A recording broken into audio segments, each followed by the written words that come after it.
Sorry, I'm speaking into the mic so that we can do this together. So today's little topic while I do my cardio is something that I've been really recognizing how to start the watch. Got to make sure my heart rate's on point. Oh, I'm gonna lower this just a little bit. So today's little video is going to be in regards to something I keep finding in my clients and in my friendships and in myself, right? And it's this idea that's really hard for, I'll just use my own example. Odin is down there. If you see a little dog walking back to the house, that's Odin. But I'm going to use this as my own example of accepting others who don't accept you. So that's something that I think if you're watching this video, you recognize is incredibly pertinent because we all have this trouble. I know I have so many people in my life that have rubbed me the wrong way, that just don't seem to like me. And I want everyone to like me. I want everyone to enjoy me and think I'm fun and funny. Oh, Odin's walking underneath me. And charming, handsome. But there are a lot of people that I've come across in my life who just don't like me. They don't like my personality. They think I'm arrogant. They think I'm cocky. They think that I'm putting on a different persona than I am. And so instead of, in my life, particularly lately, instead of getting frustrated with these individuals, oh, you see Odin, he wants to go back. So wait for a second, hold everyone who's on the live. Gotta put Odin back inside. All right, buddy, go inside. At least I have my microphone so you guys can still hear me.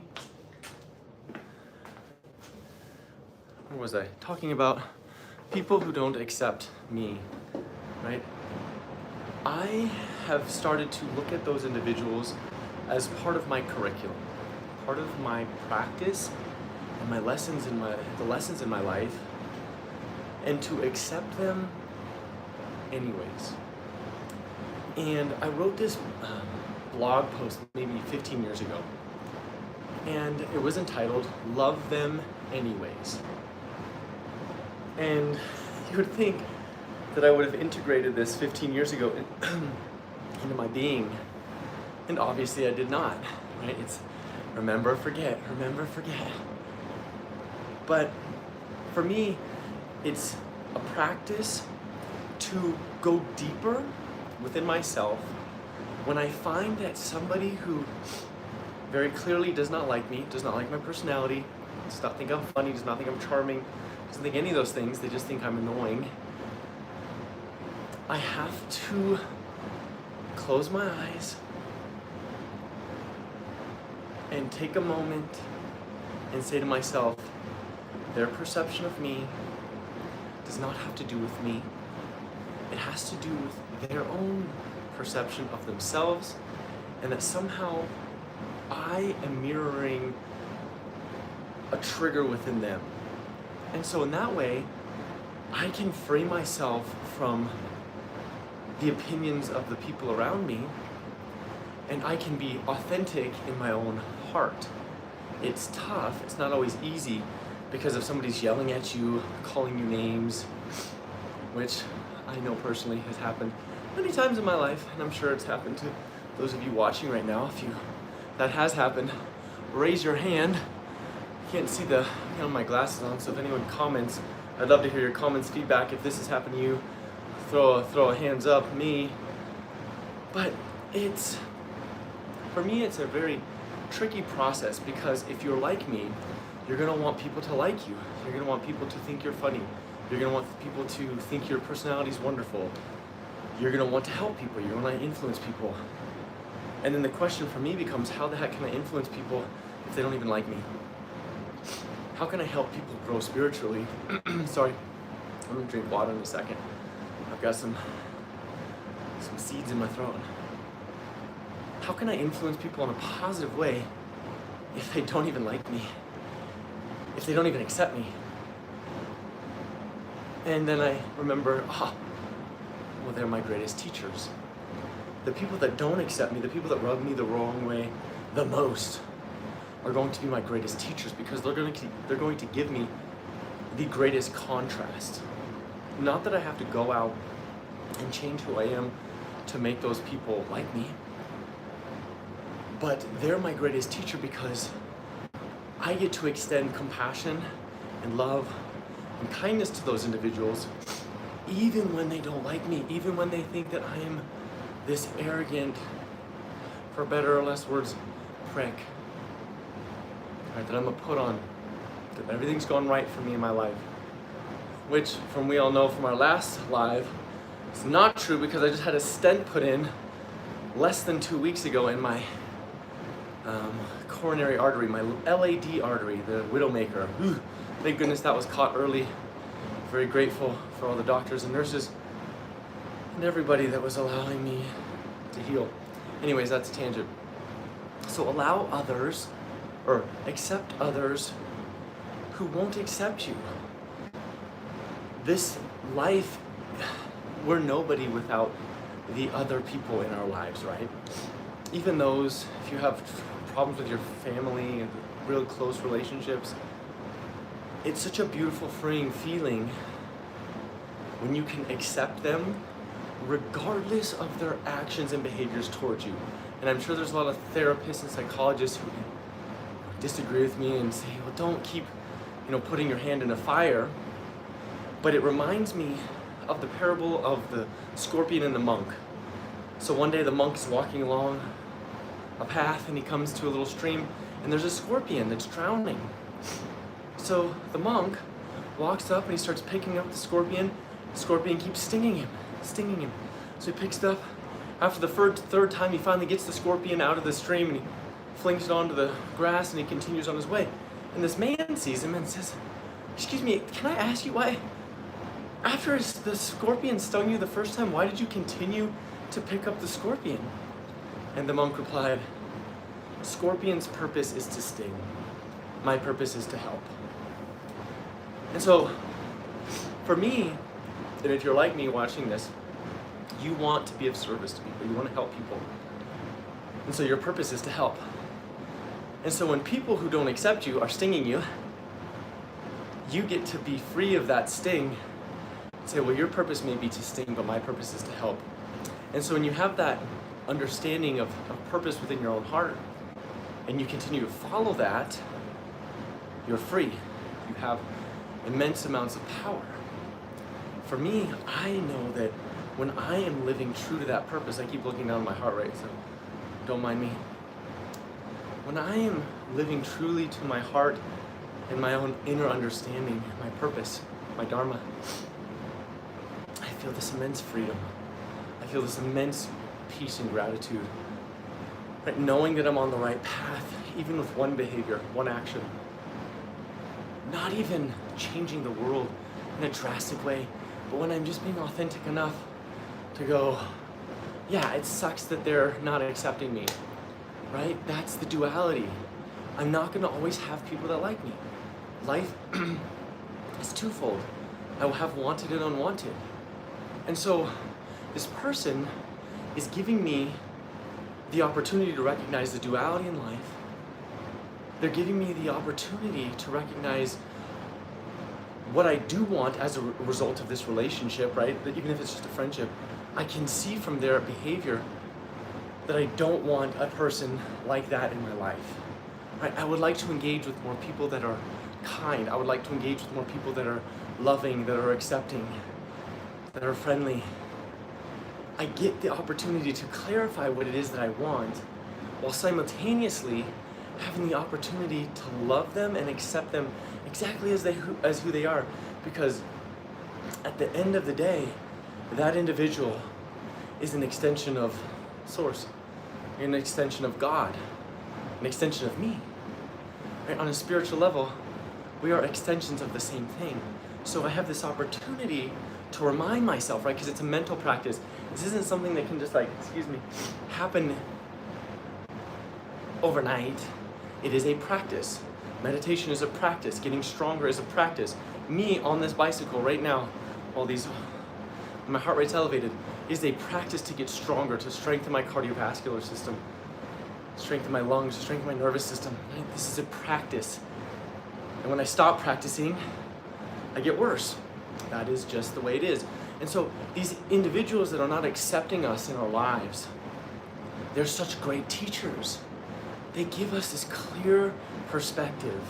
When we really step back and we don't take it personally and we're not in that emotional response, we then can see, thank you so much. I'm so grateful for you for giving me clarity on who I want to engage with on a more consistent basis. And I get the opportunity to extend from my heart compassion and love. And then I can elevate spiritually, right? My soul begins to expand, and then I can see you from a different vantage point. I can see that the lack of acceptance that you have of me is the lack of acceptance that you have in yourself, right? Most of us who are watching this video are gonna recognize that. When somebody doesn't accept us, it's not because they don't accept us, it's because we're an extension of those parts of themselves that they may not like either. And they also give us an opportunity to recognize that they are an extension of us for those negative things that they possess, negative, that are within our own selves. So it gives us all these opportunities to go, all right, you're not accepting of me, so I have clarity of what I want, right? Contrast causes desire. I also get the opportunity to extend love towards you, right? So forgiveness, kindness, compassion. It gives my well, right? My well, I deepen my well of compassion and kindness. And then third, I get to recognize that those aspects of you are aspects of me. And I get to, if I don't want those aspects of me to show up, I get to work on those. So this idea of accepting others who don't accept us is such a beautiful experience because it gives us 3 opportunities to grow. To get clarity of what we do want, to extend compassion and kindness and love towards them, and then to look within ourselves and go, there's something still there that needs work. Maybe that person's character, that characteristic or personality trait that it just rubs me the wrong way. When I look within myself, I find that, me too. Right? When I find that somebody's not listening or is a know-it-all, I'm using me as an example, doesn't listen, is a know-it-all, talks over others, I can go, me too. I can see that within myself. I can see that those characteristics are not characteristics that I love of myself yet. I don't accept those, even though I should accept, right? This whole, bring out the water bottle, the yin and the yang. That's Hawaii, by the way. Thank you, Kauai. But the yin and the yang, right? This aspect of myself, that little black piece within the white, is still me. This holistic part is still me, and I've got the goodness inside. But yet, as I continue to go deeper, as this individual helps me go deeper, right, and look within myself, guess what I finally understand? That these aspects are still part of the whole. It is still part of the whole. These people, these individuals who are frustrating us so deeply are helping us understand our truest nature, which is it's not body, it's not just spirit, it is an expression of the divine. It is an extension of God. So I get to see myself as this whole individual, and I get to accept all the pieces of myself. How beautiful is that? I get to accept all of the good pieces that I deem as good. I get to accept all of the bad pieces that I deem as bad. I get to accept the holistic nature of who I am, right? I had this meditation, I think I shared it with you guys last time. And I was meditating, my head starts spinning and the kundalini's moving. I'm like, it's a weird experience. If you've experienced, give me a shout out, put in the comments your kundalini experience. But having this experience, and then all of a sudden this voice in my head, I can't see right now, this voice in my head says, God source sees you or loves you and sees you as worthy exactly as you are. God source loves you and sees you as worthy exactly as you are. And the emphasis kept going on exactly as you are.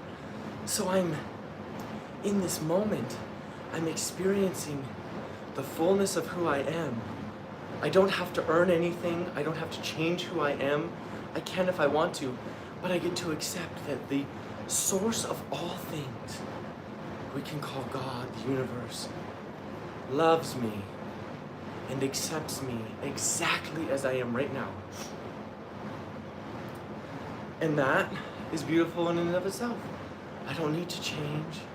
Oftentimes that's where we find religion, because we see, we hear that Jesus has accepted us fully in who we are. Go beyond Jesus, right? Jesus is the expression of God. We are accepted, loved, and seen as worthy exactly as we are. And so when we come back to those individuals who refuse to accept us, we get to say thank you. Thank you for being my teacher right now. You're not going to do it in the moment. I can promise you that. You're going to be pissed off. I get pissed off all the time and frustrated and annoyed when somebody doesn't accept me, because I go, gosh darn it, I'm a nice person. I try to be friendly. I try to be upbeat. I try to make everyone laugh and bring in the love and bring in the joy. And this person won't accept me. This person sees me as something other than I see myself. And then when I take a step back, I go, oh, maybe that aspect of me not accepting, of them not accepting me, is something that I do with others. Gosh darn it, right? I see that I'm not accepting this individual that's making this choice or behaving that way, and I judge them. And I go, the person falls over and I go, karma, right? Their soul chose it. And maybe yes, maybe no. Right? The story of the Chinese farmer and his son. Maybe yes, maybe no. You can look that one up. I'm not going to reiterate it here. But when me personally, if I can take those steps back and recognize, the things that you're showing me that are so unbecoming, those are still aspects of me, right? Ram Dass does a talk about this that I really loved from after school, about how everything is perfect. And so he's sharing this poem from Thich Nhat Hanh, poet, the Buddhist poet. And he says in this poem, I am the frog sitting upon the lily pad, and I am also the water snake ready to feast upon the frog. I am the refugee from Uganda, and I am also the arms dealer selling to the Ugandans.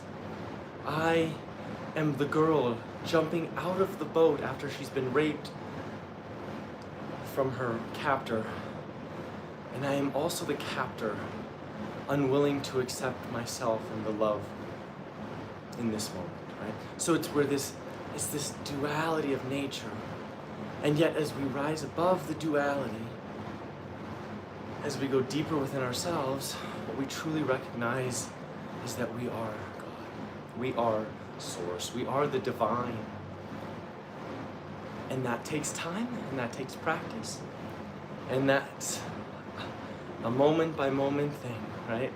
I have to recognize myself and all these other people, and I still get the opportunity to accept those who don't accept me. What a beautiful teacher that individual is for each and every one of us. It could be your mother, it could be your father, it could be your brother, it could be your friend, it could be your partner, your love interest, it could be your boss, it could be your coworker.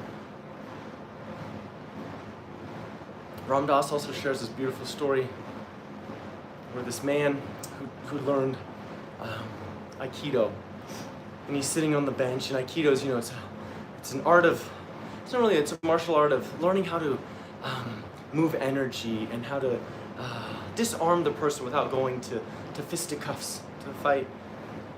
So this man's sitting on the subway, and all of a sudden there's this drunk man, and he's berating people.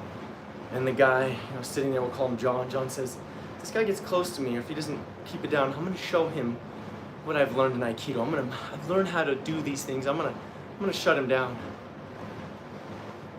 So the drunk looks over at John and goes, oh, what are you staring at? You want some of this? You look like you're ready to jump. You want some of this? Come on.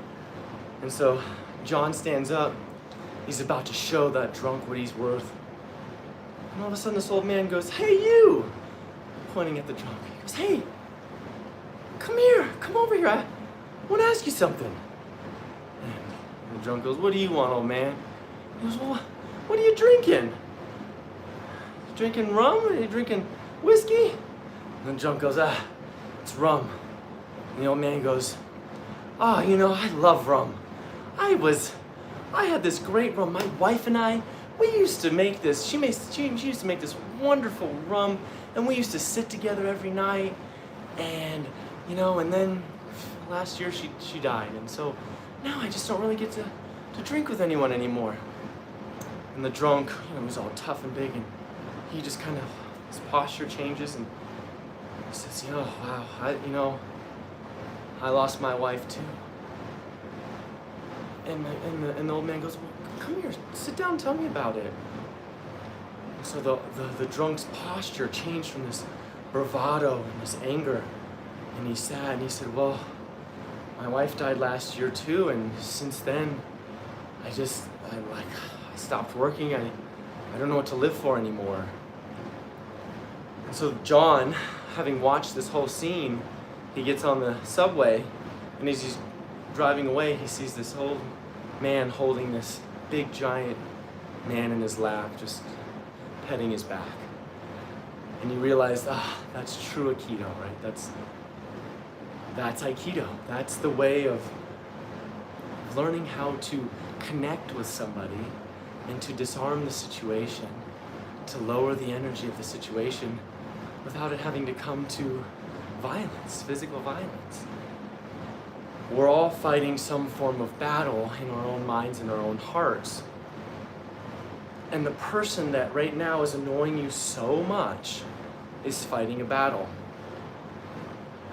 And when you have the awareness, recognizing that that person is fighting some battle, is dealing with feelings of unworthiness, is dealing with feelings of fear, of anger, of frustration.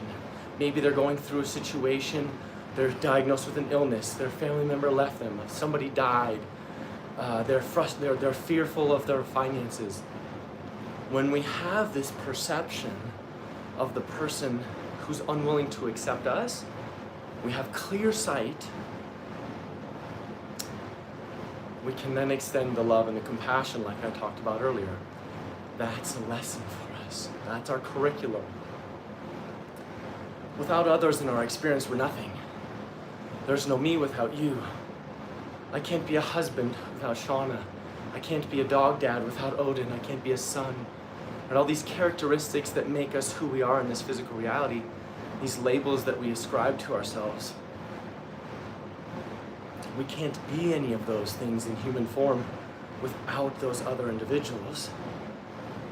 And knowing that and reminding ourselves of that gives us opportunity to extend compassion, to see ourselves in others, recognizing that I, Zach, am a culmination of Ellie and Boris, my parents, and Olga and Joe and Thompson and Babe, my grandparents, and Nate and Jake, my brothers, and Shauna, my wife, and Caesar, my dog, and Raja, my dog, and Maggie, my dog, and Odin. I am a culmination. As much as I think I'm changing them, I am a culmination of them. My personality is an aspect of them. And so we get to share those things with each other.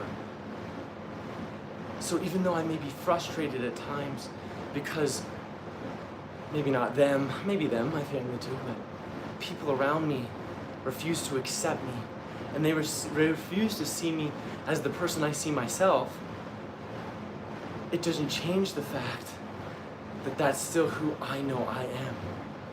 And so going forward, I get to express that with the rest of the world. I don't have to be afraid because I understand that God, that source, loves me and accepts me and sees me as worthy exactly as I am in this moment. I don't have to change. I don't have to adjust. I get to be loved and deemed worthy by the Creator of all things exactly as I am. And so for me, that's just been a really powerful process the last few weeks, especially since I went through this thing with my heart. I was having all this chest pain for almost a year and a half.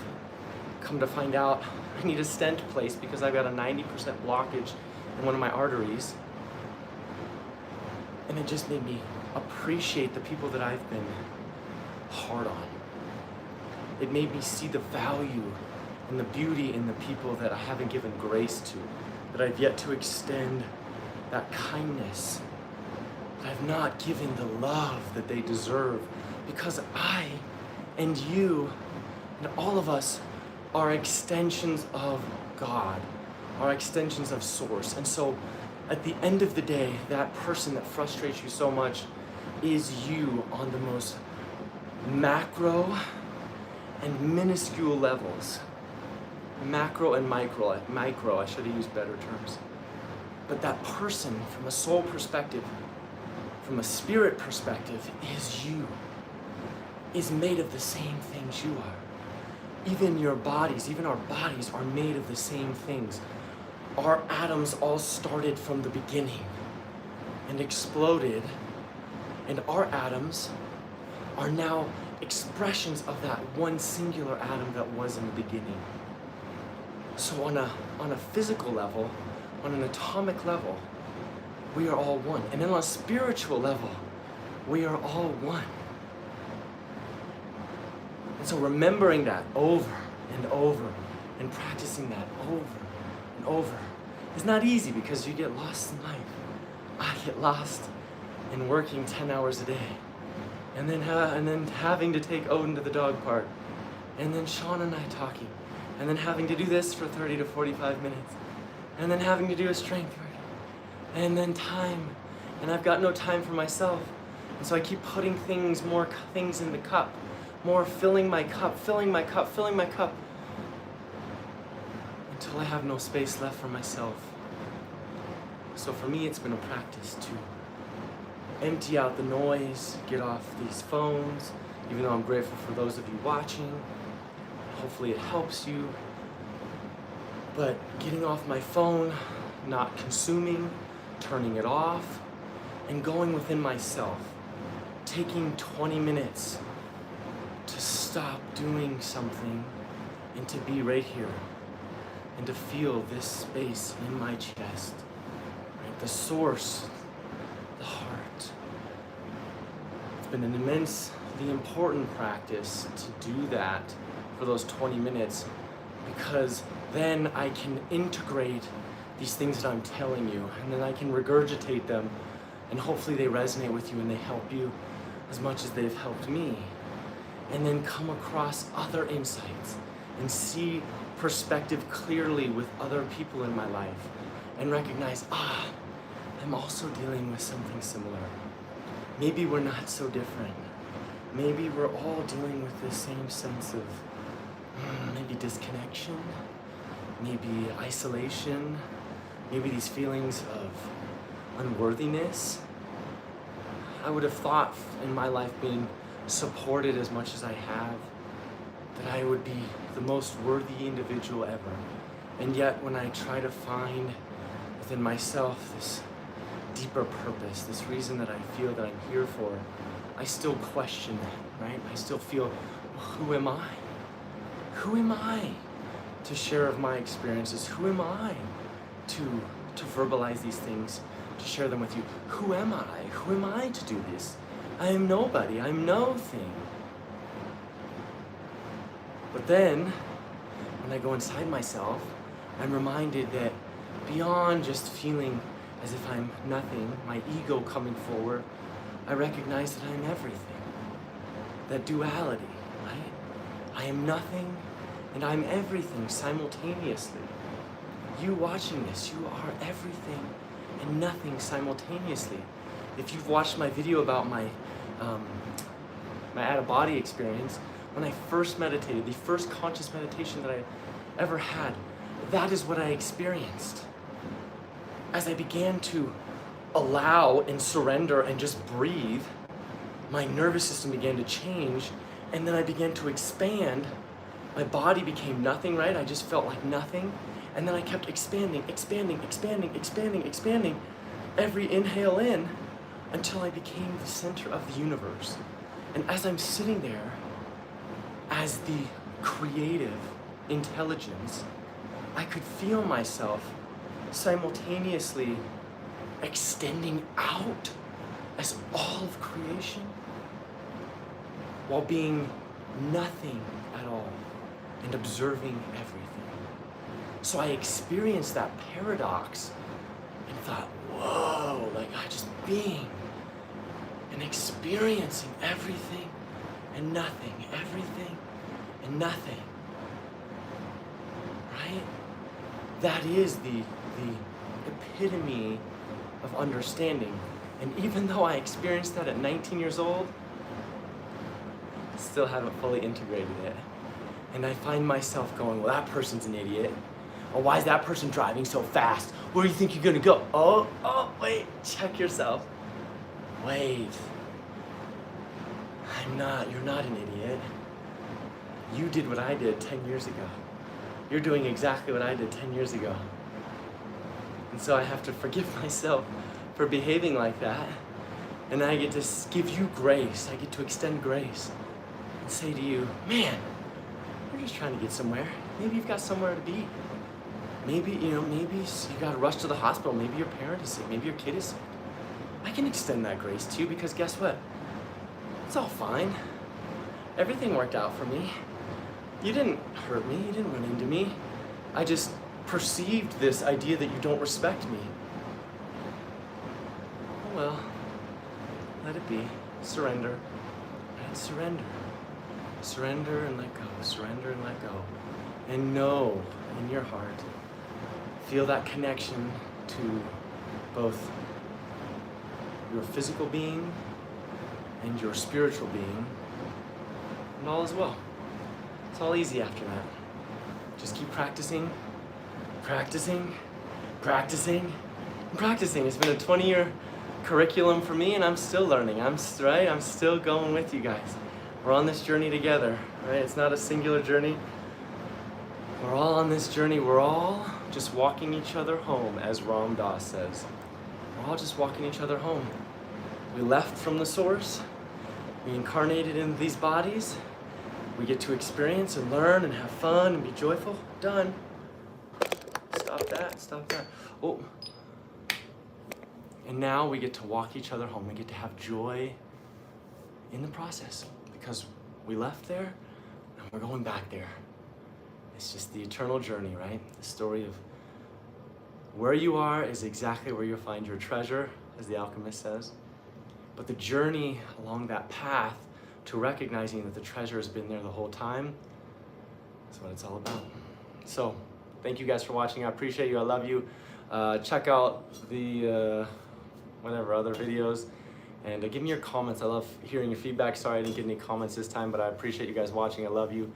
And until our next video, I will see you soon. Be well, my friends. Integrate that into your heart. You're worthy and you are loved exactly as you are, right? That's something important for me, and that's something important for you. And I hope you really feel that in your heart as I say that, because it's so important, and it was so important for me to remember, and I hope that touches your soul as well. All right, you guys, I love you. See you next time. And now I'm gonna walk over and stop this live. Till then, be well, my friends. Bye. Bye.